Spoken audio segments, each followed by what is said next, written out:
Та бүхний амгалан айлтгая. За шинэ хичээлээ эхлэе.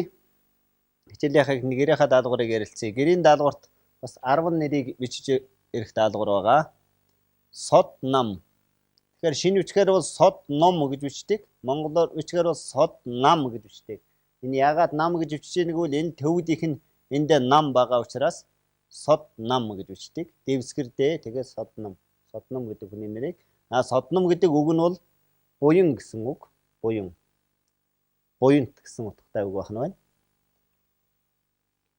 Содов гэдэг нэрийг содва гэж бичнэ. Содва. Содва.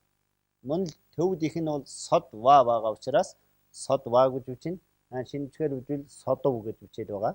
Тэгэхээр монгол үгээр бол энэ төвдийнхийг нь содва гэж бичнэ. Энэ бол тэсвэр хүлцсэнгүй гэсэн утгатай үг байгаа юм. Сандуй. Сандуй. Энд ихэнхлэг. Ягаад гэвэл энд нөгөө хэлний угаар хэлдэг бяцхан а байгаа учраас гэдэг энэ байгаа учраас сан гэж байгаа учраас энд ихэнхлэг тэгээд дүй. Сандуй. Сандуй гэдэг бол яг үгчлээд орчуулвал нууц хураангуй гэсэн үг. Сандуй гэдэг бурхны нэр. Нууц тарны ясны сандуй гэдэг бол бурхны нэр байгаа юм. За сэвжид. Сэвжид. Сэвжид. Ингэж үчин төвдийнх нь баримталж сэвжид. Сэвжид гэдэг бол сүр жавхлан гэсэн утгатай үг. Сүр жавхлан гэсэн утгатай үг. Лам гэдгийг ламо гэж бичнэ. Ламо. Лам гэдэг одоо шинжлэхээр бол энэ эмийн ард оогүй бичиж байгаа шүү дээ. Тэгэхээр монгол үгээр ламо гэж бичих нь гэж бод. Ла гэдэг нь бол тэнгэр гэсэн үг, мо гэдэг нь бол эм гэсэн үг. Тэгээд охин тэнгэр гэсэн үг. Лам гэдэг бол охин тэнгэр гэсэн үг. Лам гэдэг хүний нэр бол охин тэнгэр гэсэн үг байна. За иш. Иш гэдэг хүний нэрийг еши гэж бичнэ. Еши. Иш дорж юм уу? Иш чанцсан гэх мэтлэнгийн нийлмэлэрэнд явж байдаг. Еши. Энд яагаад иши байгаа мгүй төвдийнх нь тийм байдаг. Иши гэдэг үг байгаа юм. Энэ бол бэлэг. Тэгээ оюун бэлгийн бэлэг. Бэлэх бэлгийн ухаан гэдэг тэрийг бол ингэж хэлнэ. За дулмаа гэдэг нэр төвдөрөө нь долмаа юм. Тэгээд бол монгол хэлэнд бол дулмаа болчихсон. Дулмаа. Ингэж үчнэ. Дулмаа гэдэг бол дарих гэтлэгч их гэсэн үг. Жинхэнэ үгийн утга нь бол гэтлэгч их гэсэн үг. Монголоор бол дарих гэдэг. Дарих гэдгийн дара юм уу тара гэдэг нь бол санскритээр дарих бурхныг тэгж хэлдэг. Тэгээд их гэдэг нь монгол үг. Дара ихэгийг нийлүүлээд дарих гэж хэлдэг. Дарих. За тэгэхээр энэ дол гэдэг энэ хэсэг нь энд яг ижилхэн давтагдж байгааг харж байгаа бах. Дол гэсэн. Энэ гар жан гэдэг нь гар нь цагаан, энэ жан гэдэг нь бол ногоон гэсэн үг.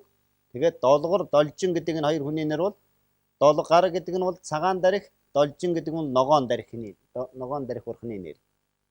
Тэгэхээр монгол хүний нэрэнд байгаа дулмаа, долгор, должин гэдэг бол нэг юм байх нь, дулмаа гэдэг нь бол дарих бурхны нэр. Долгор гэдэг нь бол цагаан дарих, должин гэдэг нь бол ногоон дарих гэсэн үг байна гэж мэдвэл бас хэрэгтэй. За монгол үчгээр бичгтээ бол долгар, должан гэж энэ төвдийнх нь баримталж ингэж бичнэ. Ягаад жан гэж энд ихэнхлэг байгаа юм бэ гэвэл энэ должин гэдэг үгийн төгсгөлд байгаа энэ нөгөө хэлний үгийн энэ байгаа учраас тэрийг баримталж ингэж бичнэ. Гава гэдгийг гава. Энд үгийг вар гэдгийг гадаад үгэнд ордог ва гэж бичдэг. Ягаад гэвэл энд ва гэсэн вар гэхт ордогтой ялгаагүй дууддаг ва байгаа учраас гава гэж ингэж бичдэг. Гава. Баясгалан гэсэн утгатай үг. Баясгалан гэсэн хүний нэр бол гава гэдэг хүний нэр, баясгалан гэдэг хүний нэр бол ижил утгатай байх нэ. За ингээд гэрийн даалгаварт өгсөн 10 нэрийн тухайд тайлбарлах юм байна. За шинэ хичээлээ цааш нь оюун дэлгүүрийнхаа шинэ хэсгийг цааш нь уншъя. Харийн үүлийг ашид сэрэмжил. Харийн үүлийг ашид сэрэмжил. Тэгэхээр харийн үйл гэдэг бол холоос ирэх ирээдүйн үйл хэрэг сайн муу аль нь болох үйл хэргийг бол ашид сэрэмжил ашид гэдэг бол үрд гэсэн утгатай. Үрд урдаас сэрэмжлэн бодож тунгааж бай гэсэн утгатай. Энэ ашид гэдэг бол сайхан монгол үг. Ер нь одоо бол энэ ашид гэдэг үгийн оронд ганцхан үрд гэж бичээд байдаг. Монгол бичгийн хэлний ашид, өн, өнөдийн, өнөд гэх мэтлэнгийн олон сайхан үг байдаг. Ер нь бид монгол бичгээ сэргээж явах энэ явцад энэ бичгийн хэлний сайхан үгсүүдийг бол аль болох тэр одоо цагийнхаа бичиг зохиолын утас зохиолын хэлэнд оруулж бишиж хэвших нь бол хэлэн баялаг сайхан болгох сонгодог бичгийнхаа хэлнийг найруулгыг авахд бол үнэхээр бодууштай зүйл байгаа юм. Бид бол үннийг хэлэхэд бол одоо монгол хэлнийхээ үгсийн сангийн бол тун өчүүхэн хэсгийг бол мэддэг болсон. Хүний монгол хэлний үгсийн сангийн одоо ялангуяа залуу үеийн маань үгсийн сангийн монгол хэлнийхээ үгсийн сангийн баялаг бол хомос болсон гэж хүмүүс бичдэг. Энэ бол үнэхээр үнэн.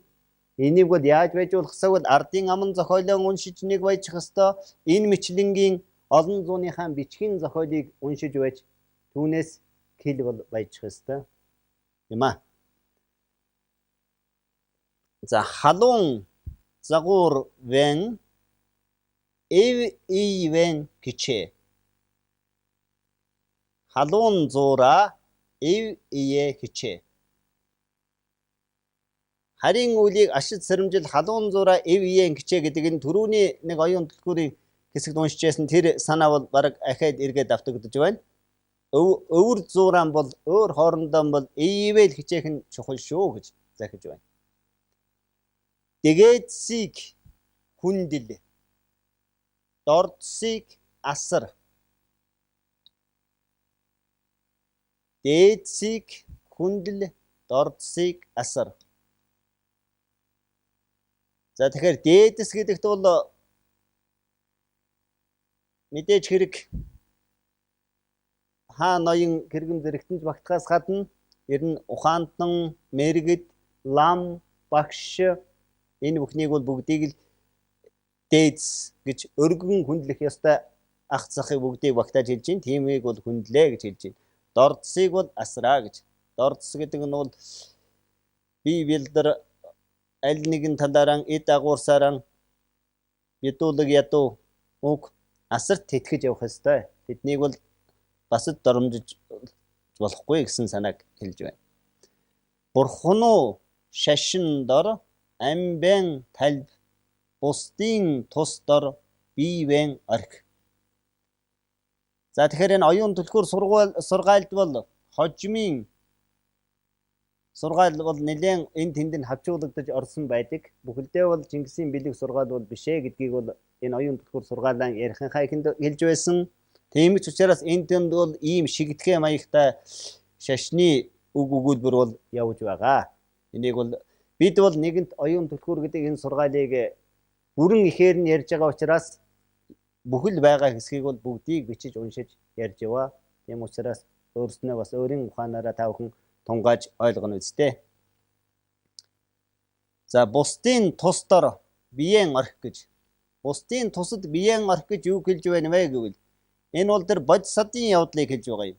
Бодисадва бод сэтгэл гэж уран зохиолын номоос уучин уран зохиолын номоос олонтой уншсан байх. Чухам тэр бод сэтгэл гэдэг бол ямар сэтгэлийг хэлэх вэ гэвэл бусдын тусад өөрийн биеийг орхидог тийм сэтгэлийг бол бод сэтгэл гэж хэлдэг. Өөрөөр хэлбэл би зов хамаагүй энэ зовлонтой амьтны яасан хөөх юм бэ? Энэ олон зовж байгаа амьтны зовлонгол хөнгөлөх юмсан гэдэг миний зовх бол хамаагүй гэдэг ийм сэтгэлийг бол бод сэтгэл гэж хэлдэг учиртай. Тэгэхээр зэрэг тэр бол тэр бусдын тусад өөрийнхөө биеийг гайд гаргаж чадах энэ сэтгэлийг хэлж байгаа юм. Бултрал үгүй явбас богд сайдын явдал ойр гэхүү. Бултралгүй гэж. Бултралгүй явах гэдэг маань зүхтах, зайлах гэсэн үг л дээ. Бултралгүй. Юунаас зайлах вэ гэхлээр зэрэг тэр бусдын тусад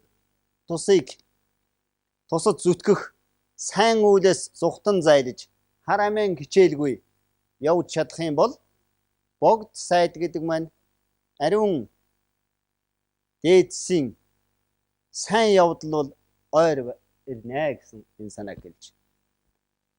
За ингээд гэрийнхаа даалгавар өнөөдрийн хичээлийн эхний энэ хэсгийг эхнээс нэг хараад авда.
За үргэлжлүүлэн уншиж ярилцъя. Самгун магуу биевэн их дор бодоод сайн хүмүүнийг сонжоод хаалтанд үзэн ядаад. За сонжих гэдгийг бол энэ зүгээр тайлбар хийж 100 бэлэгт хэвлүүлэхдээ тайлбар хийсэн байна. Үзэн ядаад. Савга үгүй монхог үгвэн зөв болгоод санагаан дурьян их дүрийг барьж арга хагуурмаг ер авах эдхийг сурч дорд хүмүүнийг дарлан явагчийг адгуусны зэрэг дор ойр гих. За энэ бол нэлээд урт өгүүлбэр байна. За эхнээс нь дахиад нэг сайн уншия. Ер нь ингээд энэ уншихт бол одоо зөвхөн дагаж уншихаас гадна энд юу гэж хэлж байна вэ гэдэг утгыг бол хамт дагаж бодож ойлгохыг бол хичээх хэрэгтэй юм. Самун муу бие ихэд бодоод сайн хүнийг сонжоод үзэн ядаад саваагүй монхог үгээ зөв болгоод санаанда их дүрийг барьж арга хагуурмаг ер авах эдхийг сурч дорд хүнийг дарлан явагчийг адгуусны зэрэгт ойр гих гэсэн юм. За тэгэхээр ямар хүнийг адгуусны зэрэг гэдэг бол адгуусны та адилхан, адгуусны сүрэгт, адгуустай адилтгаж үзэх хүн ямар хүнийг адгуус гэж хэлсэн байна вэ? Энэ маань мэдээж ингэдэг бид бол одоо ер нь өөрчлөлт шинжилгээний өнөө үед бид Монгол сэтгэлгээ гэж яриад байгаа. Тэр Монгол сэтгэлгээ гэдгийг чинь бол бид хаанаас олох ёстой юм бэ гэвэл Монгол хүний олон зуун жил сэтгэж бодож бичиж ирсэн энэ л ном судраас бид өнгөрсөн олон зууныхаа Монгол хүний сэтгэлгээ ямар байсан бэ гэдгийг тэндээс л олж харах учиртай. Тийм учраас эн чинь бид бол Монгол сэтгэлгээ гэдгийг Монгол ёс, Монгол уламжил, Монгол хүний баримталж байсан ёс суртахууны зарчим юу юм гэдгийг бол эндээс л бодож тунгааж олж явах, сурч мэдэх учиртай юм. За тэгэхээр адгуусны зэрэгт бол ямар хүнийг аваач тавьсан бэ гэхлээр зэрэг самуу мууе ихэд боддог. Самуун бие гэдэг бол ер нь самуун гэдэг үгийн чинь язгуур бол самуурах шүү дээ. Самуурсан бодолтой, самуурсан явдалтай хүн гэсэн үг. Тийм самуурсан муу бие ихэд боддог. өөрийн бие тэр муу үе их сандаг. Сайн хүнийг сонжоод үзэн ядаад өөрөөсөө илүү хүнийг бол сонжих гэдэг бол бас үзэн ядхаас гадна сонжно гэдэг чинь бол энэний тийм гим дутагдлын урдаар харна гэсэн үг шүү дээ. Сонжно. Энэ хүний ховдсон тийм юм. Энэ хүн ингэж ярьж гин кэлэн тийм юм гэж сонжих. Сайн хүнийг бол дандаа муу талын урдаар олж хардаг гэсэн үг. Саваагүй мунхаг үгээ зөв болгодог. Саваагүй мунхаг үг гэдэг бол өөрийн үг буруу, тэнэг, алдаатай үг хэлэн дандаа зөв болгож зүтгэдэг. Өөрийнхөө тэр буруу үгийг бол зөв болгож зүтгэдэг. Санаандаа их дүрийг барьж гэж. Өөрийнхөө санаанд бол өөрийгөө бол адаа би ч их том хүн гэж их дүрийг санаандаа их дүрийг барьна гэдэг чинь бол бие тоон гэснийг хэлж штэ. Бие тоох гэдэг чинь бол эртний монгол хэлэнд ингэж хэлдэг байж санаандаа их дүрийг барих гэж бол сайхан хэлж байна. Их дүрийг барьж арга хуурмаар авах хэдхийг сурч. За авах хэдхийг бол ажил хөдөлмөрөөр үнэн цагаан хөдөлмөрөөр авч идэх биш. Арга залиар авч иддгийг сурсан. Дорд хүнийг дарлан. Тэгэхээр ядуу буурай хүнийг бол дээрлэхдэг. Ийм хүнийг бол ингэж явдаг хүнийг бол адгуусны зэрэгтэй ойр юм а гэж. Адгуусанд л адилхан юм да гэж хэлсэн байна. За цааш нь уншия. Ил магтаад далд магуутгаад ихээхэн өгвэс баярлаад ис өгвөөс гомдоод инээдэм нагаадам маер өнгөрүүлэн явах уу ичгүүр үгүй сургаалд дор үл орогч хүмнийг гисгээвэс улам хойтойгон тустай биш үү. За энэ нэлээд уртхан хэсэг байна. Эхлээд ахаад нэг уншия.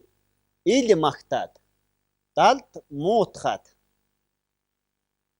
ихээхэн өгвөөс баярлаад ис өгвөөс гомдоод инээдэм наадмаар өнгөрүүлэн явах ичгүүр үгүй сургаалд үл орогч хүнийг гисгээвэс улам хойттой тустай биш үү гэж. За тэгэхээр ямар хүнийг сургаж гисгээх хэрэгтэй вэ гэж. Ил магтдаг, далд муутгах гэдэг. Тэгэхээр зэрэг хүний нүүрэн дээр болохоор хүнийг магтаад далд болохоор муулаад байдаг. Ийм ёсыг бол монголчууд бол эрт дээрээс үзэн яддаг. Тийм учраас хүнийг далд муу хэлсэн үг эзэндээ луун дуу шиг чанга дуулдаг гэдэг ийм сургаал байдаг. Тэгэхээр хүнийг бол далд бол муутгсан үг бол эзэндээ ямар ч байсан дуулдаг. Ингээд бол өстөн өөртөө нэмдэг. Ил магтаа далд муутгах нь бол хүнийг муу шинж. Ихээхэн өгвөөс баярлаад ис өгвөөс гомдоод гэж. Их өгвөл баярлаад ис өгвөөс гомддог гэдэг бол өчүүхэн сэтгэлтэй хүний явдал юм тийм үү? Тууштай биш, жоохон юмд баярлж, жоохон юмд гомддог хүн бол бас ярихгүй хүний шинж гэж хэлсэн байна. Гомдоод инээдэм наадмаар өнгөрүүлэн явах гэдэг бол дандаа наадам тохон инээдмийг л голж явдаг гэсэн санааг хэлж. За ичгүүргүй гэж. Тэгэхээр ичгнөөрэ илгээр хаасан гэдэг ер нь Монгол ардын сурган хүмүүжүүлэхсөө бидний өвөг дээдс бол ичин эмээн гэдэг чинь бол хүний ёс суртахууны бас эрхэм сайн шинж байна. Ичих зовох эмээхэнд байчих юм бол хүн дүрсэн алдахад их амархан байдаг. Тэгэхээр ичгүүргүй хүн гэдэг бол муу хүн. Сургаалд үл орогч гэж. Сургаалд үл орно гэдэг бол өвөг дээдсийнхэн явж ирсэн ёс журам. Эцэг аав ээж өвөг эмгийнхэн үг сургаалыг бол хэлсэн үг сургаалыг нь авдаггүй. Түүнийг ордоггүй, түүнийг бол бодод тунгайдаггүй ийм хүнийг гисгэн гэдэг бол энд бол тийм хүнийг бол сайжруулвас гэсэн утгатай. Тийм хүнийг синхруулвас, ухааруулвас улам хоочтой. Хойшоогоо тэр хүнийхэн амьдралд ч тэр улс орны хойч үедээ ч гэсэн тустай шүү дээ гэж хэлж байна. Тэгэхээр зэрэг ер нь бол энэ одоо энэ оюун түлхүүр гэдэг сургаалыг бол бид ярьсан энэ бол зөвхөн цагаан толгой үзээд л дараа нь энийг бол уншаад байдаг. Уншсаар байгаад бараг чэйжлэгддэг. Тэгвэл бол зөвхөн уншуулах төдий биш, энийг бол утгыг нь бол сайхан тайлбарлаж өгдөг.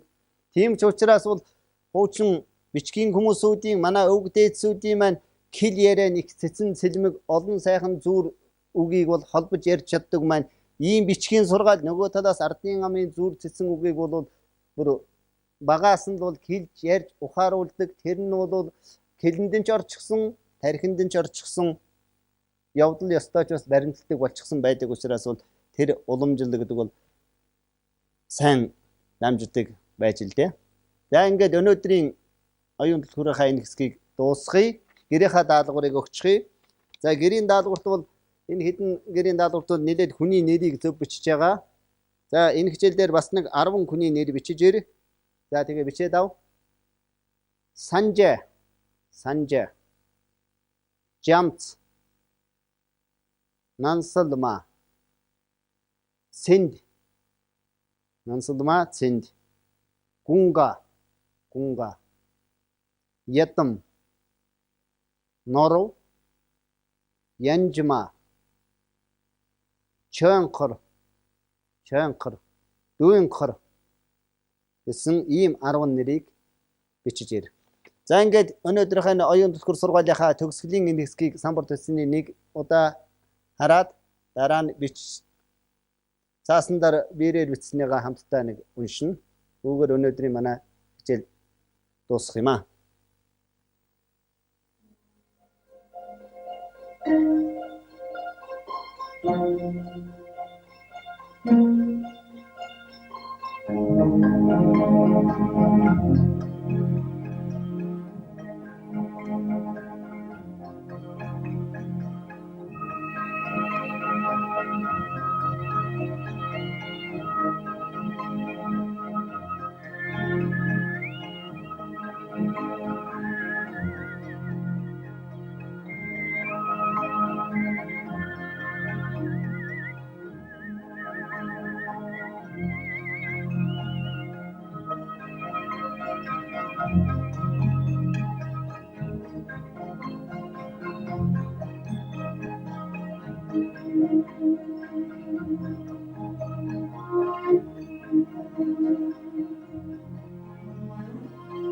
Харийн үлийг ашид сэрэмжил. Халуун зуура эв иен гिचээ. Дээдсийг хүндэл, ордсыг асар, Бурхны шашинд амиа талб, бусдын тусад бие орхи. Ултрал үгүй явбас, огт сайдын явдал ойр гэхүү.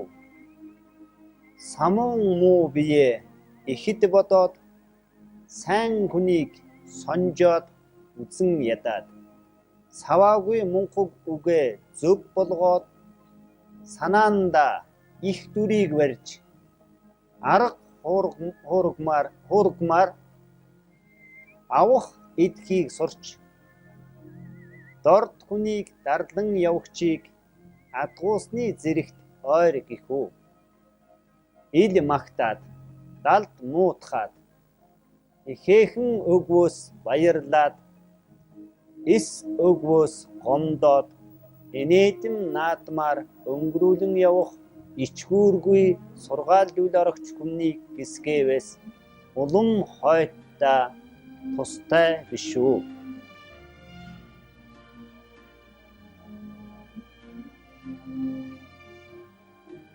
Бусдын оронд орших цагта танихгүй хэмээн сэрэмжийг султгаж гэмт явдлыг бүүлж, түүний муу алдар нь хааны захиа мэт өөрийн нутагт ирмай.